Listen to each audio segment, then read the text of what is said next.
안녕하세요.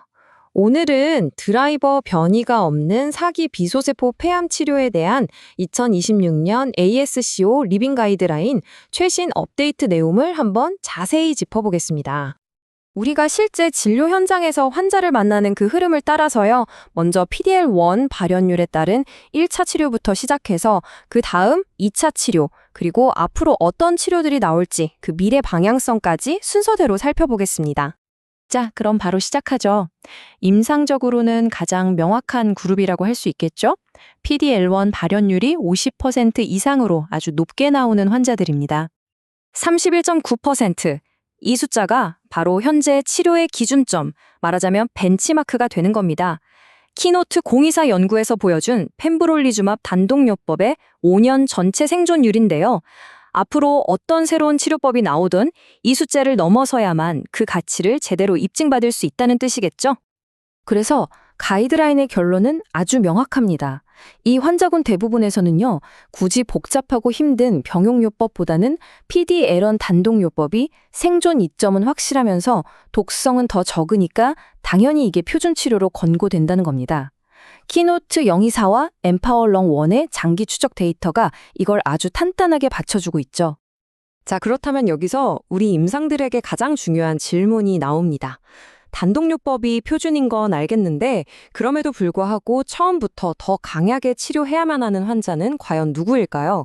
예를 들어서 종양 부담이 아주 크거나 내장 전이로 인한 위기가 임박한 환자에게 독성 증가를 감수하고서라도 항암 화학요법을 추가하는 게 과연 맞는 선택일까요?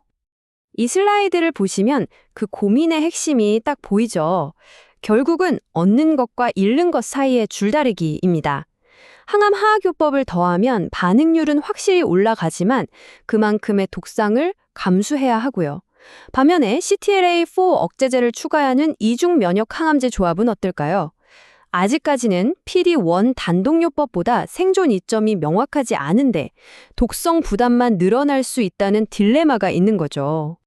그래서 전문가 패널의 결론은 이겁니다. 선별적으로 강화하자. 그러니까 모든 환자에게 일괄적으로 적용할 전략이 아니고요.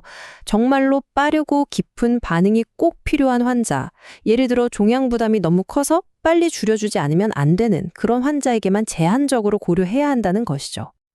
자, 그럼 이제 가장 흔하게 마주치는 그룹으로 넘어가 볼까요? PDL1 발현율이 1%에서 49% 사이인 중간 정도의 발현율을 보이는 환자들입니다. 이 그룹의 데이터는 굉장히 강력합니다. 키노트 407의 5년 장기 데이터를 보면요. 5년 생존율이 2배 이상 차이가 나죠. 임파월롱 3 역시 일관되게 강력한 결과를 보여주고 있고요. 그러니까 이 데이터들을 보면 항암 면역 병용요법이 표준 치료라는 데에는 사실상 이견이 없다고 할 수 있습니다. 앞서 봤던 PD-L1 50% 이상 그룹과는 상황이 좀 다르죠. 이 중간 발현율 그룹에서는 굳이 CTLA-4 억제제를 추가하는 복잡한 요법들이 기존의 항암 면역 병용요법보다 확실히 더 낫다는 근거가 부족합니다. 이득은 불분명한데 독성은 늘어나니까 굳이 이 옵션을 선택할 이유가 적다는 게 가이드라인의 입장입니다. 자, 이제부터가 진짜 어렵고 또 논란도 많은 영역입니다. PD-L1 발현이 1% 미만이거나 아예 없는 환자군이죠. 여기서부터는 데이터를 정말 비판적인 시각으로 들여다봐야 합니다. 이 슬라이드가 바로 그 불확실성이라는 걸 아주 극명하게 보여주는 예시입니다.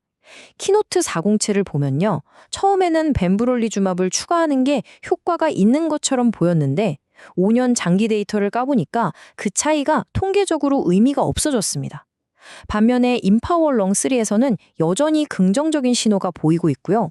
이건 아직 데이터가 완성되지 않았다는 뜻이고 우리가 해석에 정말 신중해야 한다는 강력한 증거가 되겠죠. 이렇게 항암 면역 병용의 데이터가 좀 흔들리는 상황에서 오히려 CTLA-4 억제제를 포함한 요법들이 대안으로 떠오릅니다. 체크메이트 227의 이중 면역 요법이나 95LA의 4제 병용 요법을 보면요. 5년, 6년이 지나도 꾸준하게 생존 이점을 보여주고 있거든요. 따라서 이 환자군에서는 충분히 고려해 볼 수 있는 아주 강력한 옵션들이라고 할 수 있습니다. 자, 1차 치료에 대한 논의는 이쯤에서 마무리하고요. 이제 그 이후의 치료, 그리고 약물 외에 우리가 반드시 챙겨야 할 부분으로 한번 넘어가 보겠습니다. 후속 치료 약물을 이야기하기 전에 가이드라인이 정말 중요하게 강조하는 게 하나 있습니다. 바로 조기 완화 의료입니다. 이건 단순히 환자가 편안하게 지내도록 돕는 차원의 문제가 아닙니다. 이 연구에서 보시는 것처럼 조기 완화 의료를 적극적으로 받은 환자들이 더 공격적인 치료를 덜 받았음에도 불구하고 오히려 생존 기간이 더 길었습니다. 이것은 우리 임상애들에게 시사하는 바가 매우 크다고 생각합니다. 2차 치료 권고안은 아주 논리적인 흐름을 따릅니다. 환자가 1차 치료에서 어떤 요법을 받았느냐에 따라 명확하게 길이 나뉘는 거죠. 예를 들어 1차에서 면역항암제 단독요법을 썼다면 2차에서는 조직형에 맞는 백금 기반 항암호학요법을, 반대로 1차에서 항암 면역 병용요법을 썼다면 2차에서는 도세탁세 기반의 요법을 고려하는 식입니다. 그리고 이제 2차, 3차 같은 후기 치료 라인에서도 바이오마커 기반의 정맥의료가 점점 더 중요해지고 있습니다. 특히 CMAD나 HER2 같은 특정 마커가 있는 환자들에게는 여기 보시는 텔리소브나 TDXT 같은 항체 약물 접합체, 즉 ADC들이 새로운 희망이 되고 있습니다. 자, 이제 마지막으로요. 지금 이 순간에도 임상 현장을 바꾸고 있고 또 곧 바꾸게 될 미래의 치료 방향에 대해서 한번 짚어보겠습니다. 주목할 만한 흐름이 크게 두 가지가 보입니다. 하나는 종양치료 전기장 TT필즈처럼 아예 새로운 방식의 치료법이고요. 다른 하나는 이보네시맙처럼 VNRGF와 PD-1이라는 두 개의 타겟을 동시에 잡는 이중특이 항체입니다. 치료의 패러다임 자체가 점점 더 확장되고 있는 거죠. 그리고 이건 사실 치료 패러다임 자체를 바꾸는 건 아니지만 환자나 저희 의료진에게는 정말 체감이 큰 변화죠.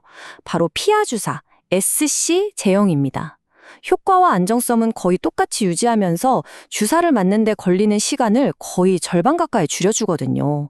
병원 자원 활용이나 환자의 삶의 질 측면에서 이건 아주 중요한 변화라고 할 수 있습니다. 오늘 이 가이드라인을 쭉 훑어봤는데요. 치료 옵션이 이렇게 점점 늘어날수록 결국 우리에게 남는 가장 큰 숙제는 이것 아닐까 싶습니다. 과연 내 앞에 있는 이 환자에게 가장 적합한 치료는 무엇인가? 결국 바이오마커를 통해 이 질문에 얼마나 더 정교하게 답할 수 있느냐가 앞으로 우리에게 주어진 가장 큰 도전이자 또 가장 큰 기회가 될 것입니다.